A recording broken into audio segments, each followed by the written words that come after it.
Hello दोस्तों, आपका स्वागत है कार ब्लॉग इंडिया के नए एपिसोड पे। और आज हम चला रहे हैं Hyundai की एल्काजार। और इस वीडियो में हम बात करेंगे क्या एल्काजार आपको कंसीडर करनी चाहिए। ये गाड़ी आपको क्रेटा का याद दिला रही होगी या साइड प्रोफाइल से अगर आप देखेंगे तो, बट ये क्रेटा से काफ़ी डिफरेंट बनाई गई है।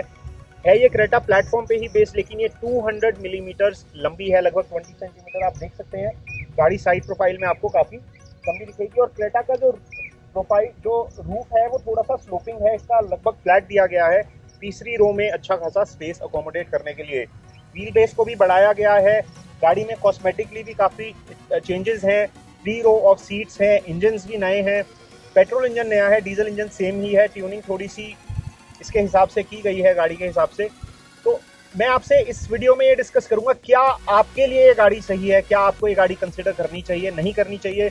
क्योंकि इसकी कीमत लगभग आपको 20 लाख के रेंज में पड़ेगी। अगर आप इसका बेस वेरिएंट लेते हैं तो वो शायद 18-19 लाख का पड़ेगा, और टॉप वेरिएंट लेते हैं तो शायद 23-24 लाख का पड़ेगा, डिपेंडिंग आप कौन सी स्टेट में ले रहे हैं, वहाँ क्या टैक्सेस हैं।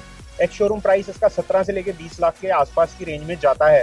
और ये आती है पेट्रोल और डीजल दोनों में। और इसके 3 वेरिएंट्स हैं और तीनों ट्रिम्स ऑटोमेटिक और मैनुअल दोनों में अवेलेबल हैं। तो आपके पास काफ़ी चॉइस है एल्काजार में। तो चलिए शुरू करते हैं इस वीडियो को और आपको दिखाते हैं एल्काजार आपके लिए सही गाड़ी है या नहीं है। तो चलिए सबसे पहले मैं आपको एक क्विक एक्सटीरियर का व्यू दे देता हूं। तो गाड़ी आपको देखने में साइड से ऐसे लगेगा क्रेटा है, बट ये क्रेटा से लंबी गाड़ी है। फ्रंट जो है, इसमें डिफरेंशिएट करने के लिए इसका ग्रिल चेंज कर दिया गया है। ग्रिल काफ़ी बड़ा और मैचो है, और ये इस गाड़ी को बड़ा मैच्योर और एक जो है रोबस्ट सा लुक देता है। इस गाड़ी में काफ़ी सारे फीचर्स हैं, और इतने फीचर्स हैं अगर मैं आपको बताने जाऊंगा तो एक पूरा वीडियो आधे घंटे का फीचर्स पे ही बन जाएगा। तो मैं ज़्यादा डिटेल में नहीं जा रहा, आप हमारी वेबसाइट पे जाके देख लीजिए। तो यहाँ पे आप देख रहे हैं फ्रंट कैमरा। इसमें 4 कैमराज हैं, एक फ्रंट में, एक रियर में, और 2 जो हैं साइड विंग मिरर्स पे। तो आपको अराउंड व्यू मॉनिटर देता है। इसमें यहाँ पे जो है प्रोजेक्टर लैंप दिए गए हैं, फ्रंट पे DRLs दिए गए हैं, और टर्न इंडिकेटर, तो फॉग लैंप्स नीचे की तरफ हैं, स्कफ प्लेट्स हैं। तो फ्रंट प्रोफाइल को क्रेटा से डिफ्रेंशिएट कर दिया गया है। आप इसको देखेंगे तो आपको ये क्रेटा से काफ़ी अलग लगेगी आगे से, बट सिमिलैरिटीज़ भी हैं, डिफरेंसेस भी हैं।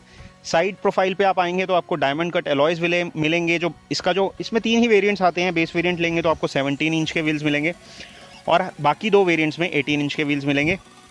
और दोनों में ही डायमंड कट एलॉयज आपको स्टैंडर्ड मिलेंगे, जो कि बहुत अच्छी बात है। फीचर्स के मामले में काफ़ी लोडेड है। पैनोरामिक सनरूफ के साथ आती है। इसके सनरूफ का वीडियो हमने ऑलरेडी आपके लिए डाला हुआ है, और कई व्यूअर्स ने सवाल किया था कि उसमें हमने गाड़ी ज़्यादा अच्छे से दिखाई नहीं थी, क्योंकि पहले अलाउड नहीं था उसको इतने डिटेल में शूट करना। पीछे की तरफ से आप देखेंगे तो ये बहुत ही डिफरेंट दिखती है क्रेटा से। और जो इसके जो टेल लैम्प क्लस्टर है, जो फुल LED है, ये काफ़ी मैच्योर और बड़ा दिखता है। इसको बिग साइज़ SUV वाला लुक देता है। तो बाहर से गाड़ी शानदार दिखती है। इंजन ऑप्शंस की बात करें तो इसमें 2 लीटर का पेट्रोल इंजन आता है और एक 1.5 लीटर का डीजल इंजन आता है। डीजल इंजन सेम है जो आपको क्रेटा में भी मिलता है और एल्काजार में भी मिलता है। सेम ही ट्रांसमिशन के साथ मिलता है, लगभग सेम परफॉर्मेंस आपको मिलेगी।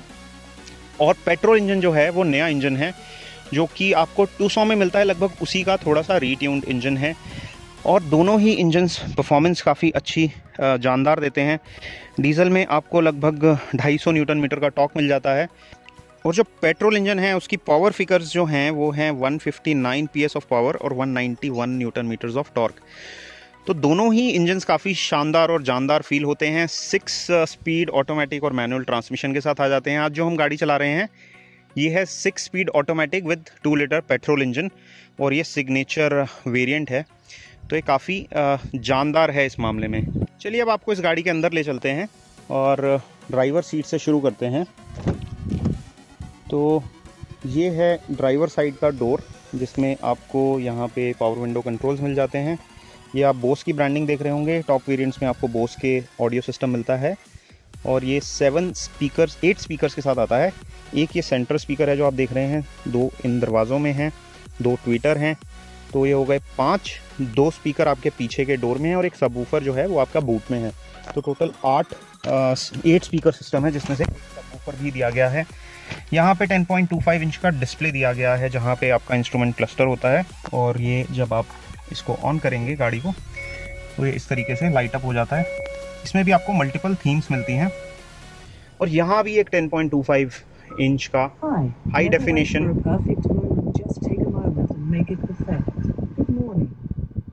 यहाँ पे भी आपको एक 10.25 इंच का इंफोटेनमेंट डिस्प्ले मिल जाता है। High definition touch screen display है।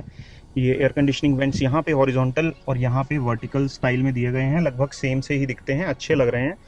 और इधर सनग्लास होल्डर दिया गया है। और यहाँ अगर आप देखेंगे ध्यान से तो यहाँ पे 3 बटन्स हैं, तो मैं आपको दिखाता हूँ। तो जो आपका इनसाइड रियर व्यू मिरर है, इस पे 3 बटन्स दिए गए हैं। एक पे SOS लिखा है, जो कि इमरजेंसी के लिए है, क्योंकि ये ब्लू लिंक एनेबल्ड कार है। इसमें स्मार्ट कनेक्टिविटी फीचर्स दिए गए हैं।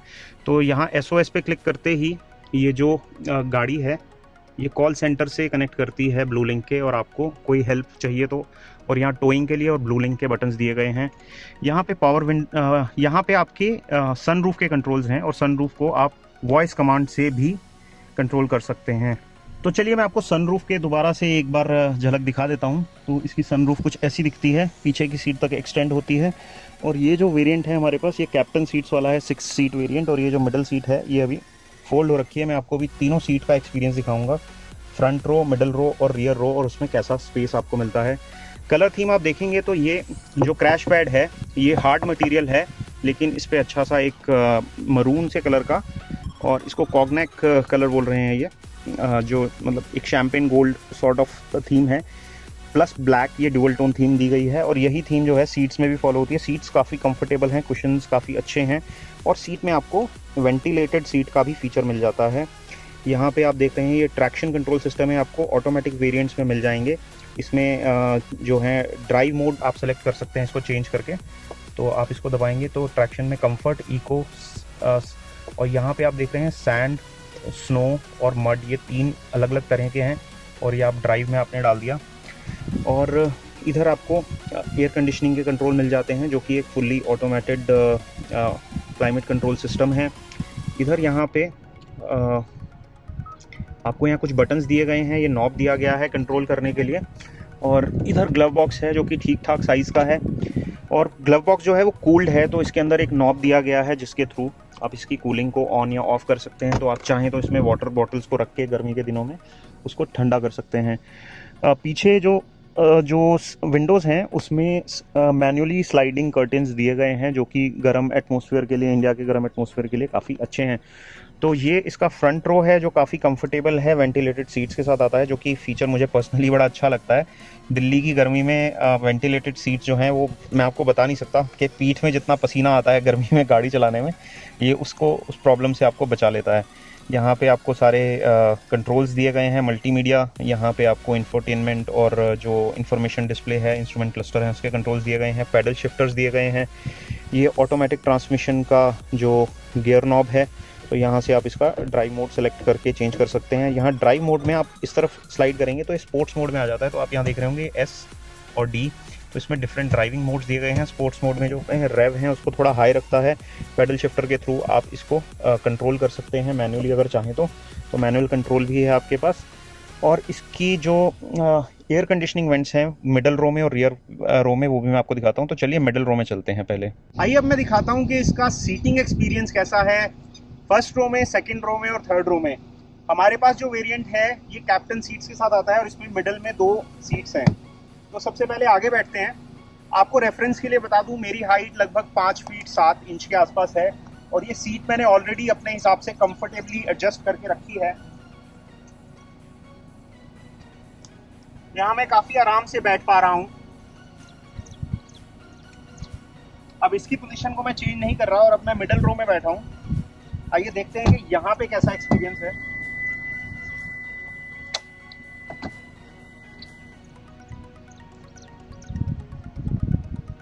इस सीट को भी मैंने अपने कंफर्ट के हिसाब से एडजस्ट किया हुआ है। इसमें स्लाइडिंग है जो कि इसको पीछे ले जाता है, तो यहाँ पे थोड़ा लेग रूम बढ़ जाता है, लेकिन मैंने इसको थोड़ा सा आगे रखा है ताकि 3-4 इंच का लेग रूम यहाँ रहे। और यहाँ पे आपको ये टेबल और ये रिट्रैक्टेबल कप होल्डर भी मिल जाते हैं, तो यहाँ पे आप अपना सॉफ्ट ड्रिंक वगैरह रख सकते हैं। और इधर ये स्लॉट दिया गया है जिसमें आप अपना फ़ोन या टैबलेट वगैरह रख सकते हैं। तो इसको बंद करते हैं। मैं सीट को इसी पोजीशन में छोड़ रहा हूँ। हेडरूम भी यहाँ अच्छा खासा है, आप देख पा रहे होंगे। अब चलते हैं तीसरी सीट पे। तीसरी सीट पे जाने के लिए आपके पास ये जो वन टच टम्बल सीट का ऑप्शन है। इसको आप ट्विस्ट करेंगे, ये इस तरह से उठ जाती है, फोल्ड हो जाती है और आप लास्ट रो में जा सकते हैं। लास्ट रो में बैठने के बाद आप इसको नीचे की तरफ करेंगे और इसको अपनी तरफ पुश करेंगे। इसका रिक्लाइन एडजस्ट करने के लिए आप इसको आगे पीछे करके इस तरीके से कर सकते हैं। अब इस सीट पे बैठने के बाद मेरे पास लेग रूम ठीक ठाक है, हेडरूम भी ठीक ठाक है, लेकिन ये जो पिलर है ये मेरे फेस के काफ़ी पास आ रहा है। हालांकि यहाँ पे एक छोटा सा शीशा दिया गया है जो कि इसको इतना क्लोस्ट्रोफोबिक नहीं बनाता और सनरूफ खुल जाने के बाद ये गाड़ी ठीक ठाक लगती है। बट पीछे की सीट पे बैठ के प्रॉबेबली मैं बहुत लंबी जर्नी पसंद नहीं करूँगा, क्योंकि ये उतनी कंफर्टेबल पोजीशन नहीं है जितनी फर्स्ट में और सेकंड रो में आपको मिलती है। बट अगर आपको कभी कभार किसी को पीछे बिठाना पड़े तो बैठा जा सकता है, और स्पेशली अगर बच्चों को बैठना हो तो उनके लिए सीट्स काफ़ी अप्रोप्रिएट हैं। इन सीट्स का साइज़ जो है, अगर कोई मॉडरेट हेल्थ का है या फिर कोई ज़्यादा बल्कि नहीं है साइज़ में, तो उसके लिए काफ़ी कंफर्टेबल है। इनफैक्ट मेरे जैसा 5 फीट 7 इंच का इंसान भी पीछे बैठ सकता है, बट कोई 6 फीट टॉल है, उससे ज़्यादा टॉल है, तो उसे रियर सीट पे थोड़ा सा डिस्कम्फर्ट महसूस हो सकता है। तो ये आपकी रेगुलर 6 सीट ऐसी नहीं है जिसे लेके आप बहुत लंबे जर्नी पर निकल जाएँ। एक छोटा सा वीकेंड गेट अवे प्रॉब्लम आप कर सकते हैं, but this is not a typical 6 seater जिसमें आप चाहें कि 500-1000 किलोमीटर का सफ़र बहुत कंफर्ट में किया जा सके।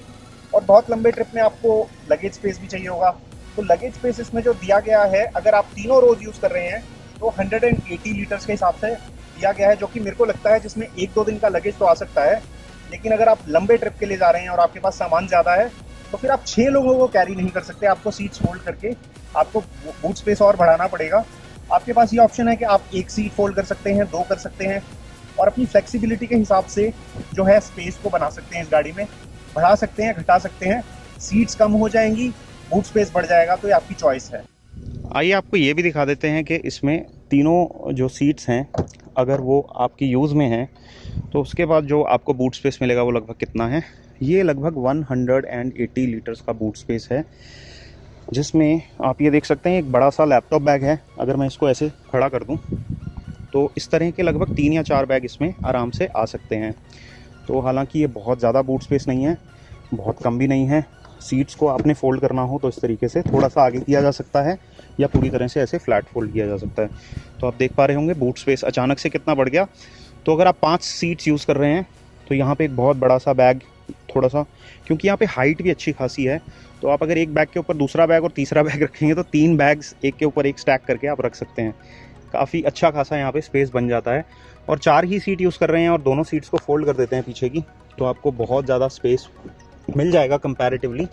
मैं आपको बस ये थोड़ा आइडिया देना चाह रहा था कि आपको किस तरीके से इसमें अलग अलग कन्फिग्रेशन कर सकते हैं।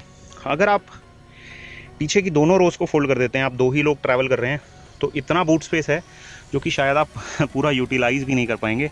इसमें आप अपना घर का फर्नीचर शिफ्ट कर सकते हैं अगर आप इसकी दोनों रोज़ को शिफ्ट कर दें, तो इतना ही आपको स्पेस देती है। तो अब हम आ गए हैं इस गाड़ी की मिडल रो में, और यहाँ पे कैप्टन सीट्स दी गई हैं, और इसमें एडजस्टेबल हेड रिस्ट्रेन है, अच्छा खासा बोल्स्टर सपोर्ट है, अंडर थाई सपोर्ट अच्छा है। सीट का साइज़ मुझे काफ़ी अच्छा लगा, बहुत कंफर्टेबल, और कुशन्स अच्छे हैं सीट के। और यहाँ पे टेबल्स भी दी गई हैं जिन्हें आप खोल सकते हैं, और यहाँ पे आप अपना टैबलेट या फिर लैपटॉप आईपैड, टैबलेट या फ़ोन को लगा सकते हैं। और इसमें आपको जो है रिट्रैक्टिंग कप होल्डर्स भी दिए गए हैं, तो आप अगर एक यहाँ पे अपना जूस या फिर कोल्ड ड्रिंक कुछ रखना चाहें तो रख सकते हैं। एयर कंडीशनिंग वेंट्स यहाँ पे दिए गए हैं, फ़ोन का चार्जिंग पोर्ट यहाँ पे दिया गया है, फ़ोन को यहाँ पे रखने के लिए जगह दी गई है।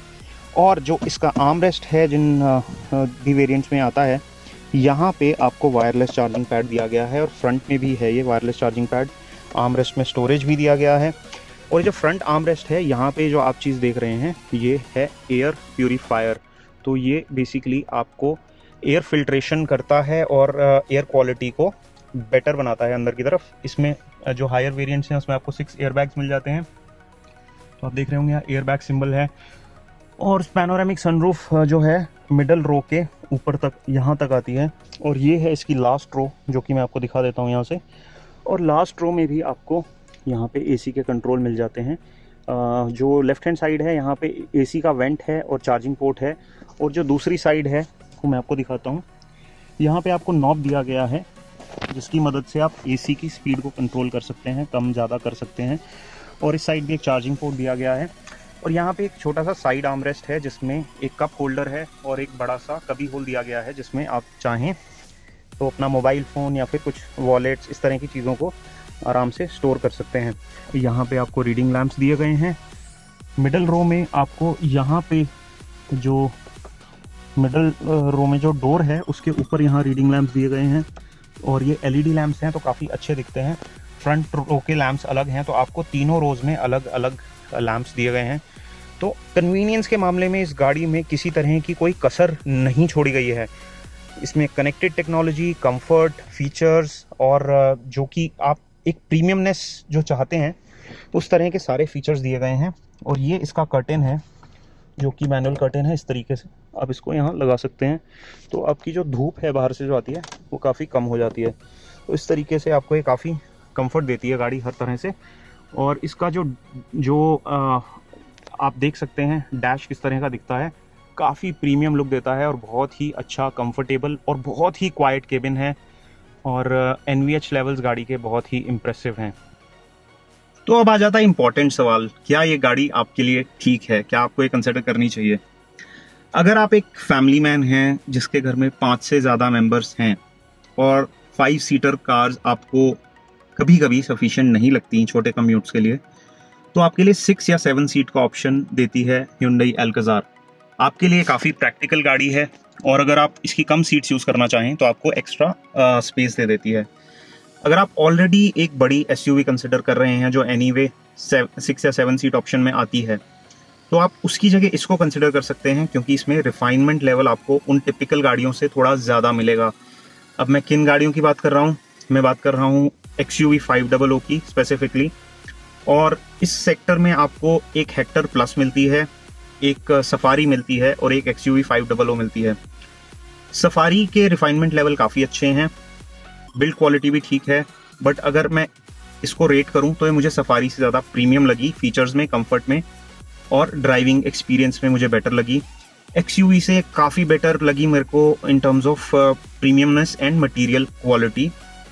इंजन और जो सस्पेंशन है वो XUV का इससे ज़्यादा केपेबल है अगर आप ऑफ रोडिंग करना चाहते हैं तो। अगर आप ऑफ रोडिंग कम करना चाहते हैं तो ये गाड़ी उससे बेहतर लगी मेरे को। परफॉर्मेंस में भी आपको XUV लगेगी ऑन पेपर ज़्यादा इससे पावरफुल लगेगी, बट उसका वेट भी थोड़ा ज़्यादा है तो पावर टू वेट रेशो लगभग आसपास ही आ जाता है, तो वो एक क्लोज कॉल है। बट अगर मेरे को क्वालिटी की टर्म्स में देखना हो तो मुझे लगता है कि इसकी क्वालिटी उससे बेहतर फील होती है। मटेरियल क्वालिटी, बिल्ड क्वालिटी और फिट एंड फिनिश इसका मेरे को बहुत बेहतर लगता है इस सेगमेंट की दूसरी गाड़ियों से। हेक्टर प्लस है जो इसकी काफ़ी क्लोज आती है रिफाइनमेंट के लेवल में और मटेरियल क्वालिटी के मामले में, बट फिर भी मैं कहूँगा कि ये मेरे को बहुत प्रीमियम फील दे रही है और बहुत अच्छा परफॉर्मेंस दे रही है। और साथ में अगर मैं फ्यूल इकोनॉमी की बात करूँ जो कि काफ़ी लोगों को मैटर करती है, इसमें जो आप फ्यूल इकोनॉमी एक्सपेक्ट कर सकते हैं नॉर्मल ड्राइविंग कंडीशन में वो आपको सिटी में ऑटोमेटिक वेरिएंट में लगभग 9 से 10 किलोमीटर पर लीटर की मिल जाएगी। कंपनी 14 क्लेम करती है जो कि ARAI रेटिंग है, वो स्टैंडर्ड टेस्ट कंडीशन में होता है। हमने जब इसको टेस्ट किया तो हमें इसकी 8 से लेके 11 के बीच में फ्लक्चुएट कर रही थी। अगर जब हम इसको तेज़ चला रहे थे तो हमें 8-9 की माइलेज मिल रही थी, और जब हम इसको थोड़ा सा आराम से ठीक से चला रहे थे तो तब हमें इसमें 10-11 की माइलेज मिल रही थी। तो आप मान सकते हैं कि 9 से 10 की माइलेज आपको पेट्रोल पे मिल जाएगी। डीजल पे आप एक्सपेक्ट कर सकते हैं 14 से 15, कंपनी क्लेम करती है 20 के आसपास मैनुअल में और 19 के आसपास जो है वो ऑटोमेटिक में। बट आप मान के चलिए उससे 4 या 5 किलोमीटर आपको कम ही मिलेगी क्योंकि सिटी कंडीशन में आपका काफ़ी स्टॉप एंड गो भी होता है। अगर आप बहुत जेंटल ड्राइवर हैं तो हो सकता है आप ARAI के आसपास या उससे बेटर भी माइलेज निकाल लें, बट वो एक प्रैक्टिकल नंबर है। आप अगर 20 लाख खर्चने को तैयार हैं, आपको एक प्रीमियम गाड़ी चाहिए जो कंफर्टेबल हो, फैमिली ओरिएंटेड हो, तो ये गाड़ी बहुत अच्छी फिट होती है उस डिस्क्रिप्शन में।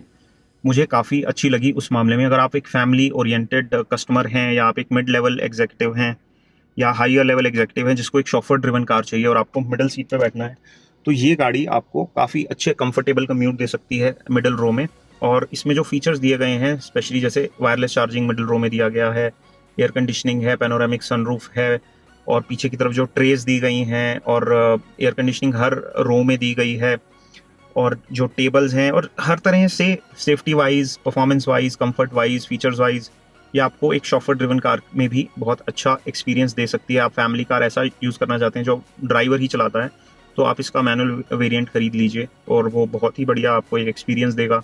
आप खुद ज़्यादा ड्राइव करते हैं तो ऑटोमेटिक मैं प्रेफर करूँगा कि ऑटोमेटिक की तरफ जाइए, क्योंकि वो आपको ज़्यादा कंफर्ट देगी। तो इस तरीके से ये गाड़ी उन लोगों के लिए बनी है जिन्हें कंफर्ट चाहिए, कन्वीनियंस चाहिए, प्रीमियमनेस चाहिए, बिल्ड क्वालिटी चाहिए, एश्योरेंस चाहिए, जिसमें कि गाड़ी आपको परेशान नहीं करेगी। ये बहुत रिलायबल चलती हैं हिंडई की गाड़ियाँ, मैं पर्सनली यूज़ कर चुका हूँ, तो उस तरह से काफ़ी पीस ऑफ माइंड आपको मिलता है। जो मेंटेनेंस कॉस्ट है वो सेगमेंट के हिसाब से बहुत ज़्यादा नहीं है, उसके आसपास ही है, थोड़ी बहुत उससे कम ही रहेगी शायद। और इसमें जो फेलियर रेट्स हैं हिंडई के, स्पेशली के कोई प्रॉब्लम्स आने के चांसेस हैं, वो काफ़ी कंपैरेटिवली कम हैं दूसरे ब्रांड्स के कंपैरिजन में। स्पेसिफिकली महिंद्रा और टाटा में थोड़े बहुत जो क्वालिटी इश्यूज हैं वो ज़्यादा आते हैं। मैं मान रहा हूँ कि आप में से बहुत सारे टाटा और महिंद्रा के यूज़र्स होंगे जो इस बात से ऑफेंड हो जाएंगे, बट अगर आप यूज़र ग्रुप्स में जाके देखें फेसबुक पे, तो आप वहाँ देखेंगे बहुत सारी कंप्लेंट्स आती हैं जहाँ पे गाड़ियों में छोटे मोटे कुछ ना कुछ इश्यूज चलते रहते हैं, रैटलिंग के, नॉइज़ के, कुछ ना कुछ ब्रेकडाउन्स के।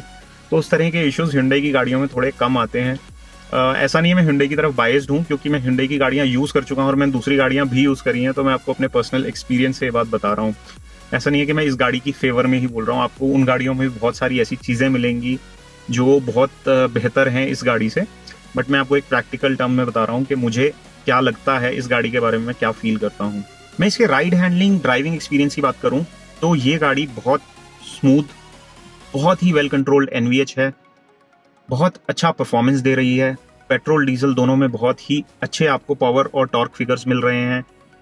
आपको किसी तरह की कोई प्रॉब्लम इसको चलाने में नहीं आएगी।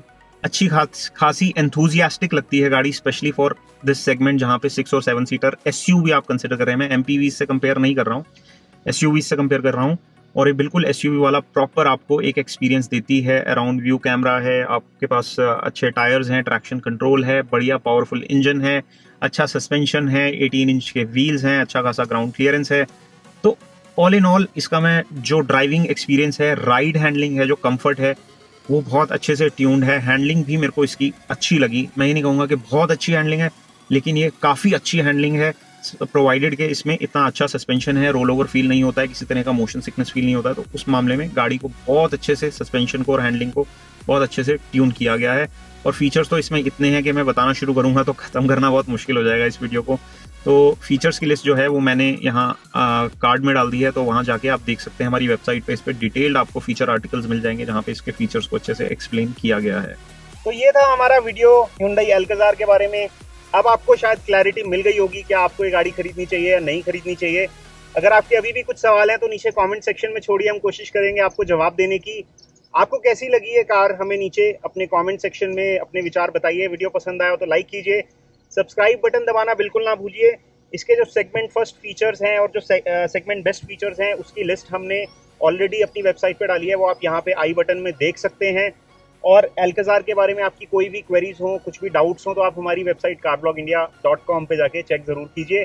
इस वीडियो में इतना ही, मिलेंगे आपसे अपने नेक्स्ट एपिसोड में। मैं आपका होस्ट रोहित खुराना आपसे विदा लेता हूँ। इस वीडियो में इतना ही, bye bye and see you.